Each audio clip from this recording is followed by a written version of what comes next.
বন্দে মাতরম।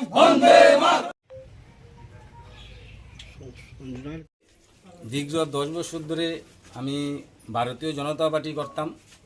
2013-তে আমি জনতা পার্টি যোগদান করেছি। করার পরে বিশালগড় পশ্চিমাঞ্চল একদম বহুত কষ্ট হয়েছে আমার সংগঠন তৈরি করতে। বিজেপি আমরা 18-তে সরকার এলো, 23-এও সরকার এলো। 23-এ সরকার আওয়ার পর যেই তার লোকে আমরা লড়াই করলাম, সিপিএম কংগ্রেস বনাম বিজেপি, আজকা ওই লোকটা ডিক্লেয়ার দিল না, বিজেপি কোনো জয়েনিং করলো না, এই লোকটারে বুথ প্রেসিডেন্ট বানিয়ে দিল।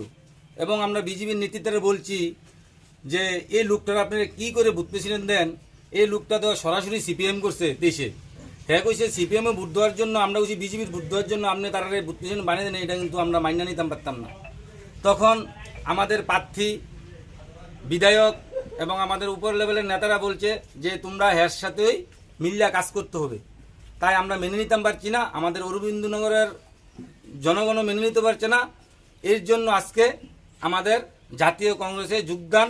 এই অরবিন্দনগর জাতীয় কংগ্রেসের একজন ক্যাপ্টেন তৈরি হয়েছে, সামনের দিকে প্লেয়ার রেডি আছে মাঠে লাইম্বা কাজ করার জন্য।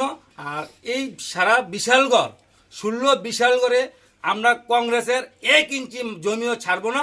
আমরা প্রস্তুত, আজকের থেকে প্রস্তুত হইলাম। আর আমাদের 13টা পঞ্চায়েত আছে, আমরা 13টা পঞ্চায়েতই আমরা নির্বাচনে লড়বো। কংগ্রেস জিন্দাবাদ।